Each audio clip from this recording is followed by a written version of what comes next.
விஜய் பிரிக்கின்ற வாக்குகள்னு சொல்லும் போது நிறைய பேர் திமுக வாக்குகளை தான் பிரிக்கிறார். இல்லை, அதிமுக வாக்குகளையும் பிரிக்கிறார். அதிமுகவிற்கு போக வேண்டிய வாக்குகளை விஜய் பிரிக்கிறார். அப்ப அது யாருக்கு வந்து வீழ்ச்சியா முடியும்? ஐயோ வேணாண்டா, சுத்தமா செட் ஆகுது. ஏடா போட்டோவை பார்த்து டக்குன்னு வேணான்னு சொல்லிட்டேன். நல்லா தானடா இருக்கா, இவ்வளவு என்ன குறைச்சு? நான் போட்டோ பார்த்து சொல்ல, இந்த பொண்ணை நேர்ல பார்த்துருக்கேன், பேசியிருக்கேன். இங்கே வந்து கூட்டணியில் மிக குறிப்பாக காங்கிரஸ்க்கு ஒரு அதிருப்தி இருந்தது. 41 சீட்டு கேட்குறாங்க, ராஜ்யசபா இருக்காங்க. அது இன்னும் போயிட்டு பேச்சுவார்த்தை போயிட்டு கொண்டே இருக்கிறது. காங்கிரஸ் வந்து விஜயை பயன்படுத்தி எப்படியாவது அதிகமான சீட்ஸ் வாங்கலாம்னு முயற்சி பண்ணுறாங்க. அதில் ஒரு ஹார்ட் நெகோசியேஷன் நடக்குது.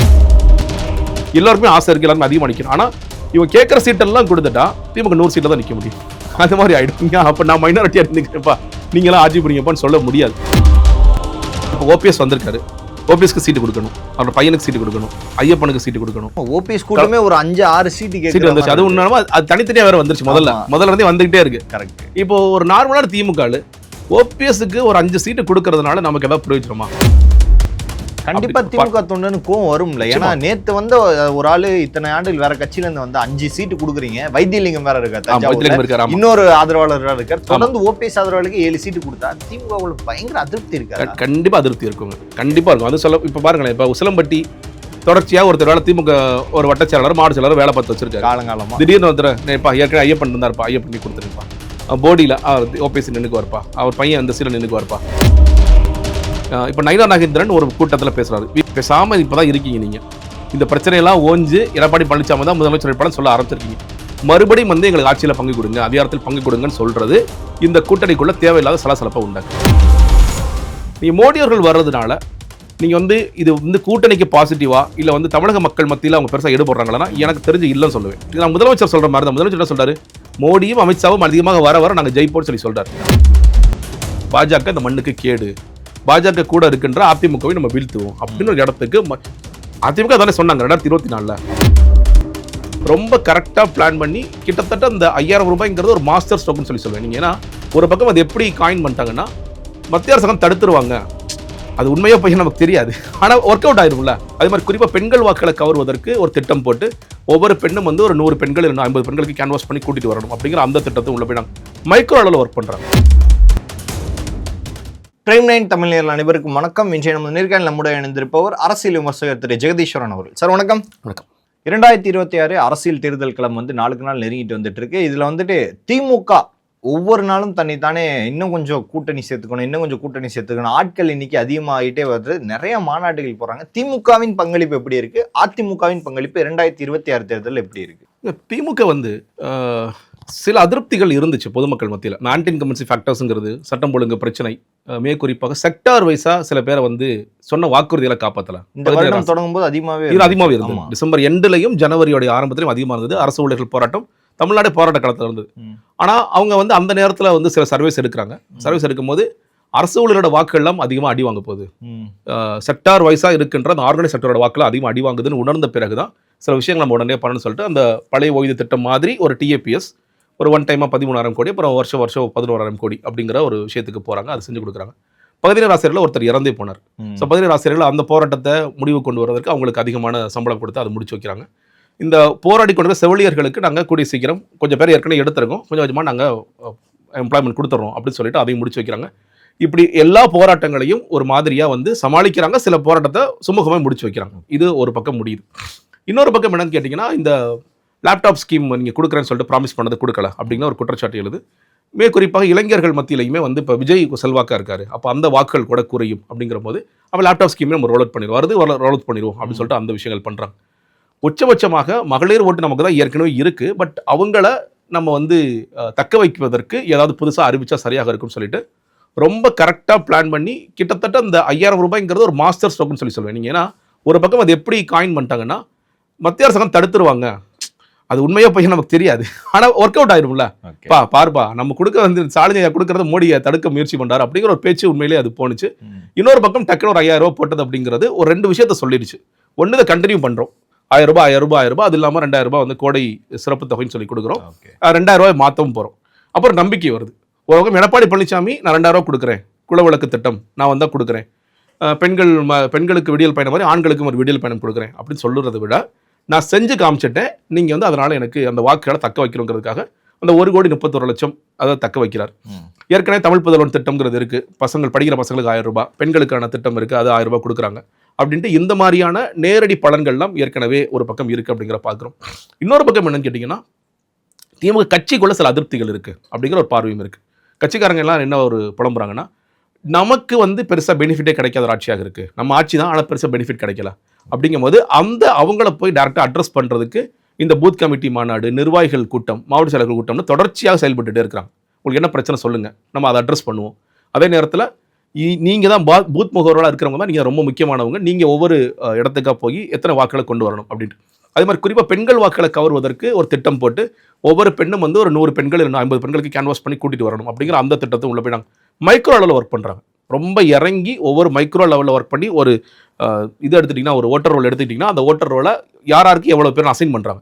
அசைன் பண்ணி இந்த 100 பேரை தொடர்ச்சியாக நீங்கள் பேசி கன்வின்ஸ் பண்ணி திட்டங்கள் என்னங்கிறத கொண்டு போய் சேர்க்கிறது, தேர்தல் அறிக்கை வந்த பிறகு அதை கொண்டு போய் சேர்க்கிறது, அவங்களுக்கு ஏதாவது அதிருப்தி இருந்தால் அதிருப்தியை கண்டுபிடிக்கிறது, அவங்களுக்கான பிரச்சனைகளை தீர்க்கிறதுன்ட்டு இதில் முழுக்க இறங்குங்க அப்படின்ட்டு முழுசாக இறங்கிட்டு இருக்காங்க. இது இல்லாமல் இளைஞர் அணி மாநாடு போடுறாங்க, மகளிர் அணி மாநாடு போடுறாங்க. உச்சபட்சமாக நீங்கள் மார்ச் 8ஆம் தேதி திருச்சியில் பெரிய பிரம்மாண்டமான மாநாடு ஒன்று. எப்படி போன வாட்டி திருச்சியில் போடும்போது அந்த 7 முக்கியமான விஷயங்கள் சொல்லி பேசினார். அதில் தான் மகளிர் உரிமை தொகைங்கிறது நீங்கள் சமூக நீதி கீழே கொண்டு வந்தாங்க. அதே மாதிரி முக்கியமான சில அம்சங்களை அதில் வெளியிடுவதற்கான வாய்ப்புகளும் இருக்குது. அப்போ எலெக்ஷன் ரெடினஸில் எல்லா பக்கமும் ரொம்ப தீவிரமாக செயல்பட்டு இருக்காங்க அப்படிங்கிறத பார்க்க முடிகிறது. நீங்கள் இன்னொரு பக்கம் தேர்தல் தேதி அறிவிக்கப்பட்ட உடனேயே அடுத்தடுத்த வேலைகளையும் பண்ணிடுவாங்க. ஒரு அதிருப்தி இருந்தது இங்கே கூட்டணியில், மிக குறிப்பாக காங்கிரஸ்க்கு ஒரு அதிருப்தி இருந்தது. 41 சீட்டு கேட்குறாங்க, ராஜ்யசபா இருக்காங்க, அது இன்னும் போயிட்டு பேச்சுவார்த்தை போயிட்டு கொண்டே இருக்கிறது. காங்கிரஸ் விஜயை பயன்படுத்தி எப்படியாவது அதிகமான சீட்ஸ் வாங்கலாம்னு முயற்சி பண்ணுறாங்க. அதில் ஒரு ஹார்ட் நெகோசியேஷன் நடக்கும். இந்த கட்சி மற்றும் காங்கிரஸ் மட்டுமல்ல, அது விசிகே விட மதிமுக விட, ஏன்னா எல்லாருமே என்ன பண்ணுறாங்க, ஒரு சீட்டு 2 சீட்டு ஜெயிச்சவங்களா 5 சீட்டு வேணும்னு சொல்லி கேட்குறாங்க. அது நியாயம் தான், அவங்களோட உரிமை. காங்கிரஸ் 25 முன்னாடி கொடுத்தீங்க, 41 கொடுங்க. பிசிகே 6 கொடுத்தீங்க, நாங்கள் 4 ஜெயிச்சோம், இல்லாட்டி 2 டபுள் டிஜிட்டில் கொடுங்க. மதிமுக எங்களுக்கு டபுள் டிஜிட்டில் கொடுங்க கேட்பாங்க. சிபிஐ எங்களுக்கு 5 சீட்டு கொடுங்கன்னு சொல்லி சொல்கிறாங்க. அப்போ எல்லோருமே கேட்பாங்க. ஜவஹர்லால் கேட்பாரு, வேல்முருகன் கேட்பாரு, புதுசாக மக்கள் நீதி மையம் அவங்க 15 சீட்டு சொல்லி சொல்கிறாங்க. அப்போ இதை சமாளிக்கிறதுக்கு ஒரு பெரிய ஸ்கில் வேணும், அவ்வளோ ஈஸி கிடையாது. ஏன்னா எல்லாருக்குமே ஆசை இருக்குது, எல்லாருமே அதிகமாக நிற்கணும். ஆனால் இவங்க கேட்குற சீட்டெல்லாம் கொடுத்துட்டா திமுக 100 சீட்டில் தான் நிற்க முடியும். அது மாதிரி ஆகிடும். அப்போ நான் மைனாரிட்டியாக நிற்கிறேன்ப்பா, நீங்களாம் ஆட்சி பண்ணிங்கப்பான்னு சொல்ல முடியாது. அப்போது எனக்கு என்னோட டார்கெட்டுங்கிறது மேபி 170 உதயசூரன்கிறது ஒரு 160 குறைச்சிக்கிறேன், 10 சீட் குறைச்சி தான் ஆகணும். ஏன்னா எல்லாருக்கும் அவங்கவுங்க சுய சின்னத்தில் நிற்கணும்னு சொல்லி சொல்கிறாங்க. எலெக்ஷன் ரூல்ஸ் எல்லாம் மாறிடுச்சு, ஸோ ரெகக்னிஷனே போகுது பார்ட்டிஸ்க்கு, அதனால் வேணும்னு சொல்லி ஒரு பார்வை இருக்குது. அதனால் நாங்கள் குறைச்சிக்கிறோம்னு சொல்லி சொல்லுவாங்க. ஆனால் அதுக்காக ஒட்டுமொத்தமாக குறைச்சிருவோமா, அது பண்ண மாட்டாங்க. அதில் தொடர்ச்சியாக பல உச்சபட்ச பிரச்சனை நடக்கும். நீங்கள் அது க்ளோஸ் ரூமாக இருக்கலாம், சோர்சஸில் சொல்லுவாங்க, பட் க்ளோஸ் ரூமுக்குள்ளே நிறைய நடக்கும். கூட்டணி விட்டு வெளியே போகிறாங்களா அப்படின்னு சில கதைகள்லாம் வரும், சில விவாதங்கள்லாம் நடக்கும், சில நரேட்டிவ்லாம் நடக்கும். ஆனால் சுமூகமாக முடியும், ஒரு சமயத்தில் சுமூகமாக முடியும். இதுதான் திமுகவில் நடக்கிற விஷயங்கள். அதிமுகவை பொறுத்த வரைக்கும் இந்த பிரச்சனைகள் இருக்கிறது. என்னன்னு கேட்டிங்கன்னா, இப்போ யாரை புதுசாக கூட்டணிக்குள்ளே கொண்டு வருது, அதுவே அந்த பேச்சுவார்த்தை இன்னும் முடியலை. நீங்கள் ஒரு சமயத்தில் என்டிஏக்குள்ள அதிமுக மட்டும்தான் இருந்தது. இப்போ திமுகக்குள்ளே என்னன்னு கேட்டிங்கன்னா, புதுசாக கட்சிகள் வந்துட்டு இருக்காங்க. தேமுதிக வந்தாங்க, ஓபிஎஸ் இப்போ வர்றாரு. அதில் ஒரு சின்ன அதிருப்தி இருக்குது. உங்களுக்கு என்னன்னு கேட்டிங்கன்னா, இப்போ ஓபிஎஸ் வந்திருக்காரு, ஓபிஎஸ்க்கு சீட்டு கொடுக்கணும், அவரோட பையனுக்கு சீட்டு கொடுக்கணும், ஐயப்பனுக்கு சீட்டு கொடுக்கணும். ஓபிஎஸ் கூட்டமே ஒரு 5-6 சீட்டு வந்துருச்சு. அது உண்மையாலுமே அது தனித்தனியாக வேற வந்துருச்சு. முதல்ல இருந்தே வந்துகிட்டே இருக்கு. கரெக்ட். இப்போ ஒரு நார்மலான திமுக ஓபிஎஸ்க்கு ஒரு 5 சீட்டு கொடுக்கறதுனால நமக்கு ஏதாவது பிரயோஜனமா? எதுவுமே இல்லை. ஒரு நெரேட்டிவ்க்கு நல்லா இருக்கு. ஒரு முன்னாள் முதலமைச்சர் நம்மகிட்ட வந்திருக்காரு, இல்லை அவர் சில இடங்களில் முக்குளத்தூர் பாக்கெட்ஸ்லாம் நமக்கு ஹெல்ப்ஃபுல்லாக இருப்பார், தினகரனை கவுண்டர் பண்ணுறதுக்கு ஈஸியாக இருக்கும், இல்லை சசிகலா வேறு தனிச்சு போகிறாங்க, அதெல்லாம் கவுண்டர் பண்ணுறது ஈஸியாக இருக்கும்னு ஒரு பார்வை இருக்கலாம். ஆனால் 5-6 சீட்டு கொடுக்குற அளவுக்கு ஒர்த்தான்னு கேட்டிங்கன்னா நிச்சயமாக இல்லை. இது பெரிய லாபம் என்பது ஓபிஎஸ்க்கு தான். அப்படி இருக்கும் பொழுது ஒரு திமுகவுடைய தொண்டராக இருக்கக்கூடிய நெடுங்காலம் தொண்டராக இருக்கக்கூடியவர் எதுக்கு இது பண்ணணும்? கண்டிப்பா திமுக தொண்டனு கோவம் வரும்ல. ஏன்னா நேத்து ஒரு ஆளு இத்தனை ஆண்டுகள் வேற கட்சியில இருந்து 5 சீட்டு கொடுக்குறீங்க, வைத்தியலிங்கம் வேற இருக்காரு, இன்னொரு ஆதரவாளர் இருக்காரு, தொடர்ந்து ஓபிஎஸ் ஆதரவாளருக்கு 7 சீட்டு கொடுத்தா திமுக பயங்கர அதிருப்தி இருக்காரு. கண்டிப்பா அதிருப்தி இருக்குங்க, கண்டிப்பா இருக்கும். அது சொல்ல இப்ப பாருங்களேன், இப்ப உசிலம்பட்டி தொடர்ச்சியா ஒருத்தர் வேலை திமுக ஒரு வட்டச்செயலாளர் மாவட்ட செயலாளர் வேலை பார்த்து வச்சிருக்காரு. காலங்காலமா திடீர்னு ஒருத்தர் ஏற்கனவே ஐயப்பன் இருந்தாருப்பா, ஐயப்பண்ணி கொடுத்துருங்கப்பா, போடியில ஓபிஎஸ் நின்னுக்கு வரப்பா, அவர் பையன் அந்த சீல நின்னுக்கு வரப்பா. இங்கே குளத்தூரில் கிருஷ்ணமூர்த்தி கேட்க குளத்தூர் கொடுக்க மாட்டாங்க, முதலமைச்சர் இருக்கிறனால கொடுக்க மாட்டாங்க. வேற ஒருத்தர் இப்போ வைத்தியலிங்கம் தஞ்சாவூர் கொடுத்துருங்க அப்படின்னா, தஞ்சாவூரில் நாங்கள் ஏற்கனவே ஸ்ட்ராங்காக தான் இருக்கும். வைத்தியலிங்கம் தான் கான்ட்ரிபியூட் அவசியமே கிடையாது. இந்த டெல்டா பெல்ட் ஆமா ஒரு தொகுதி மட்டும் தான். இந்த டெல்டா பெல்ட்டில் ஏற்கனவே திருச்சி தஞ்சாவூரில் எங்களை அடிச்சுக்க ஆளே கிடையாது. அப்படி இருக்கும்பொழுது இந்த சீட்டை நம்ம கொடுக்கணுமா, நம்ம எதுக்குன்னு வேலை பார்க்கணும் அப்படின்னு ஒரு கோபம் இருக்குமா? இருக்கும். ஆனால் ஸ்டாலின் எப்படி யோசிக்கும், லார்ஜர் பெர்ஸ்பெக்டிவ்ல யோசிக்கும் பொழுது நமக்கு ஒரு இலக்கை நோக்கி நம்ம போகிறோம். 200 ஒரு செட் பண்ணி போறோம். அதற்கு இது பயனுள்ளதாக இருக்கும். கொண்டு வர இப்போ ரொம்ப டைட்டான ஒரு கான்டெஸ்டா மாறுது போடியில. அப்போ ஓபிஎஸ் கொண்டு வர வாக்குகள்னால நமக்கு வந்து அதிகமாக ஜெயிப்போம், நம்ம அதிகமான சீட் ஜெயிப்போம் அப்படிங்கிற பாயிண்ட்ல அவர் எடுக்கிறாரு. அதே மாதிரி தான் இப்போ பிரேமலதா விஜயகாந்த் வந்ததுனால திமுகவுக்கு பெரிய லாபமா இல்லை, தேமுதிக பெரிய லாபம், திமுக சின்ன லாபம் மட்டும்தான். ஆனால் சரி நம்ம ஏற்றிக்கிறாங்க. இது என்ன ஆயிடுதுன்னா கிட்டத்தட்ட ஷேரோட ஏற்கனவே ஃபுல்லாக போயிட்டு இருக்கு. கொஞ்சம் அட்ஜஸ்ட் பண்ணி ஏறுங்க, பரவாயில்ல தள்ளி உட்காரு, ஒரு ஸ்டூலை போட்டு உட்காருக்கிற மாதிரி ஆயிடுதா? யாராவது ஒரு நாள் வெளியே விழுந்துருவாங்க. ஒரு மீம் கூட வந்துச்சு, ஒருத்தர் பிடிச்சி வெளியே தள்ளிடுறாங்க, அது யாருன்னு தெரியல.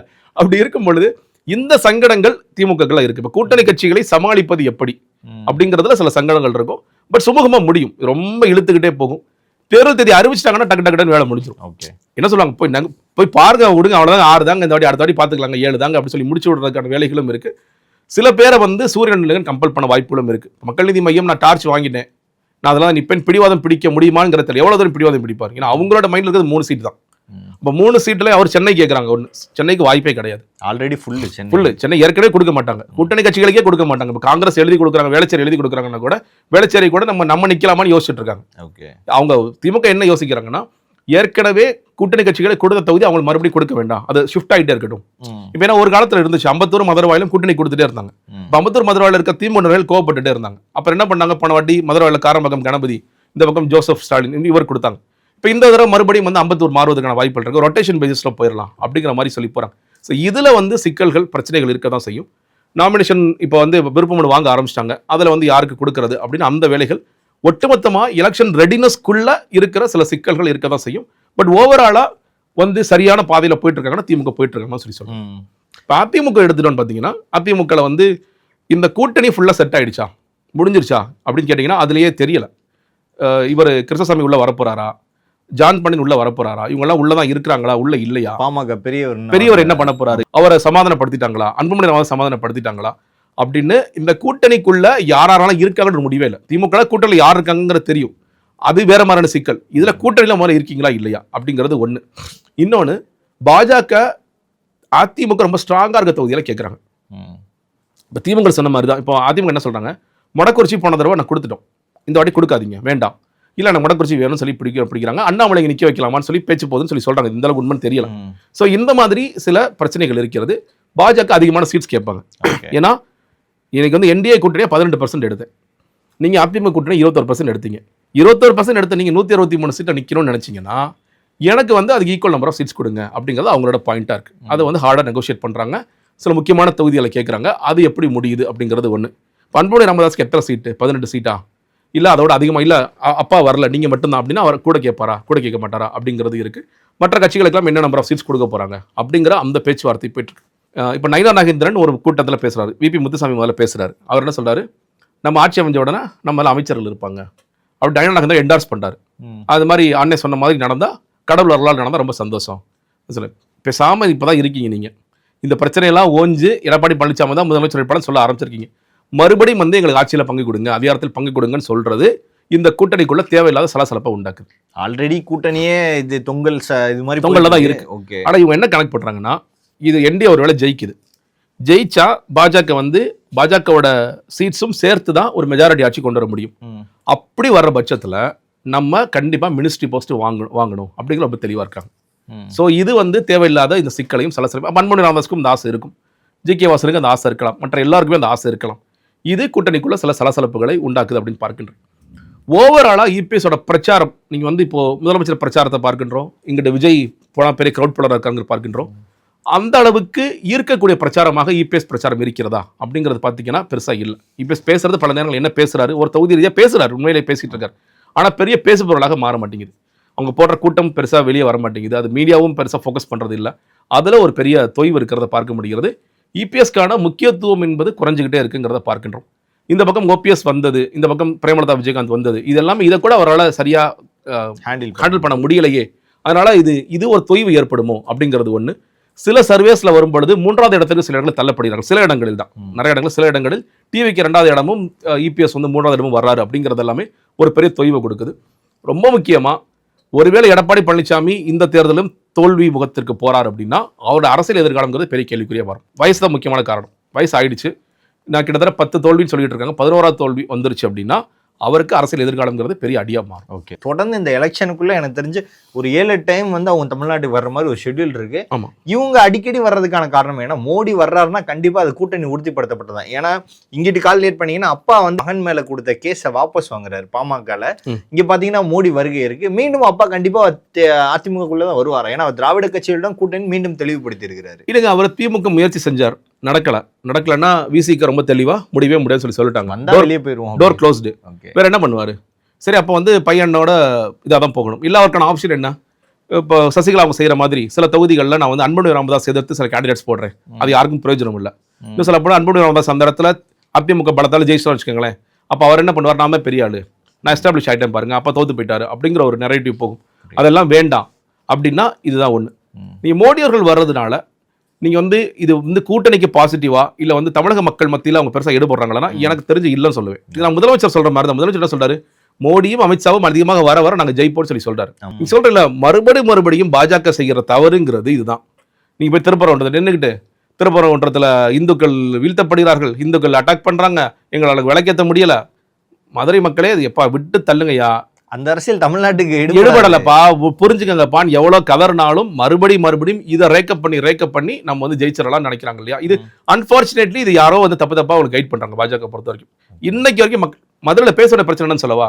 மதுரை மாநகராட்சியில் மேயர் இல்லை, மாநகராட்சியில் இவ்வளவு பிரச்சனைகள் இருக்கு, ஒட்டுமொத்தமா எல்லாரும் ரிசைன் பண்ணாங்க. இதை பேசுங்க. சாக்கடை பிரச்சனை இருக்கு, கொசு பிரச்சனை இருக்கு, ஊழல் பிரச்சனை இருக்கு. மேயர் தான் முதல் பிரச்சனை, அதுல இருந்து இதை பேசணும். இதை யாருமே பேசலங்க. திருப்பரங்குன்றத்தில் விளக்கேற்ற முடியல, விளக்கேத்துனா என்ன, விளக்கேற்ற அவங்க மக்கள் பிரச்சனை மக்கள் பார்த்துக்குவாங்க. என்னைக்கு விளக்கேதுன்னு அவங்களுக்கு தெரியும். இது ரிலீஜியஸ் இஷ்யூ மறுபடியும் நீங்க பேசுறதுனால இங்க எடுபட மாட்டேங்கிறீங்கிறது புரியாத காரணத்தினால மோடி திருப்பரங்குன்றம் வருகின்றார், ஏதாச்சும் ஒரு நாள் டிபேட் நடக்கும். இவன் மறுபடியும் இந்த முதல்ல இருந்து கதை சிக்கந்தர் மலைன்னா என்ன தெரியுமா, முதல்ல இருந்து கதையெல்லாம் ஓடுமே தவிர இதனால பாஜக வாக்கள் சரியுமான்னு கேட்டா ஆம் சரியும். இதுதான் நடக்க போகுது. அமித்ஷா வந்தா இதான் பேசுவாரு. நீங்க ஊழல் நீங்க பேசுறீங்கன்னா பிரச்சனை நினைக்கிறீங்கன்னா பக்கத்துல அதிமுக வச்சுட்டு ஊழல் நீங்க எப்படி பேச முடியுது? அது பேசுறதுக்கு நீங்க ஊழல் பத்தி திமுக அதிமுக பேசுற மக்கள் பெருசா எடுத்துக்கிறது இல்லை. யார் பேசணும் பெருசா எடுத்துக்கிறார். அது பெரிய இஷ்யூவே நான் இஷ்யூவா மாறிடுச்சு. வந்தா அரசியலுக்கு வந்தா கொள்ளடி போறாங்க. தூய சக்தின்னு பேசுறவரு எப்படி பேசுறது நமக்கு தெரிஞ்சுட்டு தான் இருக்கு. அப்படி இருக்கும் பொழுது இது ஊழலை மையப்படுத்தி பேசுவதனால நம்ம என்ன பாஜக ரொம்ப அப்படியே நியாயமா இருக்கிறாங்க, ரொம்ப நேர்மையா இருக்கிறாங்க, அவங்களே சிரிக்கிறாங்க. வான சீனிவாசன் ஒரு கேள்வி கேட்கப்படுகிறது, அது எப்படி உங்க கட்சியில வந்தானே எல்லாரும் உடனே மாறிடுறாங்கன்னா அப்படி அவங்களே சிரிக்கிறாங்க. ஸோ அந்த மாதிரி இருக்கும் பொழுது நீ ஊழல் பத்தி பேசுவது எடுபட மாட்டேங்குது. மக்கள் பிரச்சனைகளை பேசுங்க. மதுரை மக்களுக்கு என்ன பிரச்சனை, இந்த மண் சார்ந்த பிரச்சனைகள் என்ன இருக்கு, அதுல இருந்து என்ன நாங்கள் தீர்வுகளை கொண்டு வர போறோம். நீட் வேணான்னு சொல்றோம். நீட் வேணாங்கிறது உங்க நிலைப்பாடு. அட்லீஸ்ட் அதை வந்து இது பண்றதுக்காகவாது நீங்க அதுக்கு என்ன பாயிண்ட்ஸ் நாங்கள் முன்வைக்கின்றோம். கல்வி கடன் தள்ளுபடின்னு சொன்னாங்க. இந்த மாதிரி தேர்தல் அறிக்கைகளை திமுக செய்தது என்ன, செய்ய தவறியது என்ன, இதை பேசிட்டீங்கன்னா மக்கள் மத்தியில் எடுபடும்.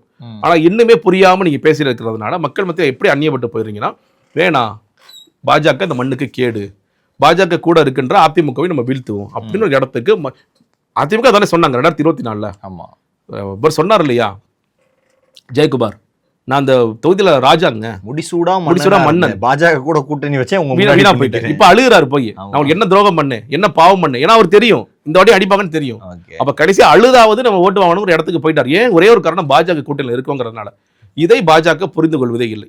அப்ப இதை புரிஞ்சுக்காம நீங்க என்னதான் பிரச்சாரம் பண்ணீங்கனாலும் அது பெருசா எடுபடாது. அதனால அதுல பெரிய வீக்கா இருக்காங்க.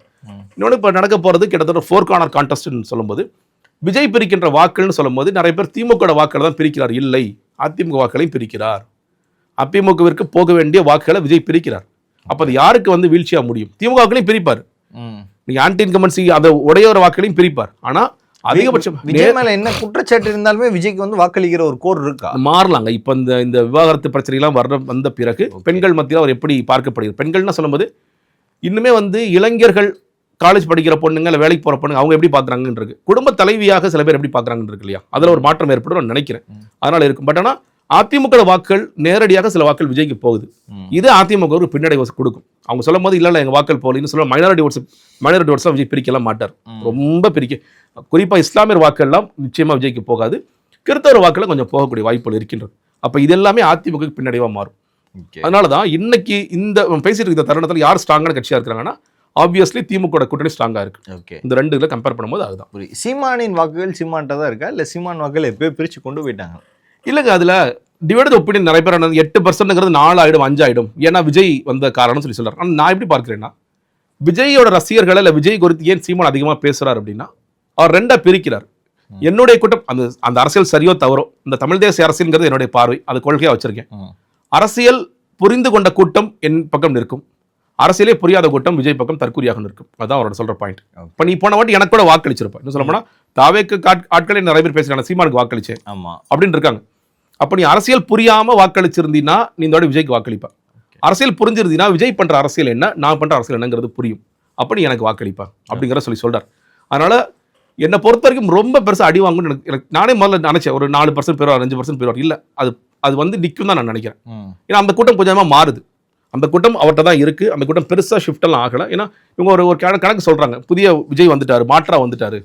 இல்லையே, விஜய் மாற்றா என்ன செய்யறாரு? நீங்க சீமான் செய்யாத ஒன்றை விஜய் ஏதாவது செய்யறாரா? சீமான் தொடர்ச்சியா களத்துல இருக்காரு, செய்யறதே விஜய் செய்யற 1% கூட செய்யல.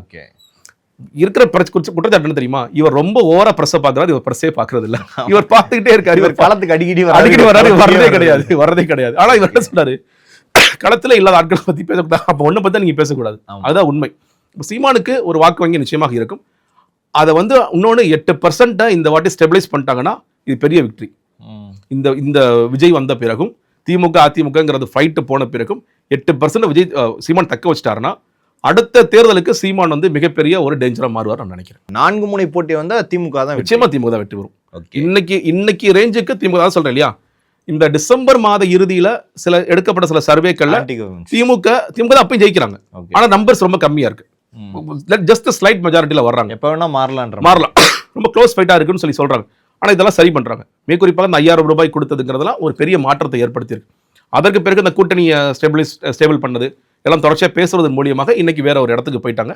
அப்போ இன்னைக்கு தேர்தல் நடந்தா திமுக ஒரு பெருவாரியான வெற்றி கண்டிப்பா அடைவாங்க. பல்வேறு கேள்விகளுக்கு பதிலமைக்காக மிக்க நன்றி சார். நன்றி, வணக்கம். பொண்டாட்டியை மறக்கிறது எவ்வளவு பெரிய வரம் தெரியுமா? அவனுக்கு அப்படி ஒரு வரம் கிடைக்கலன்னு தவிக்கிறானுங்க.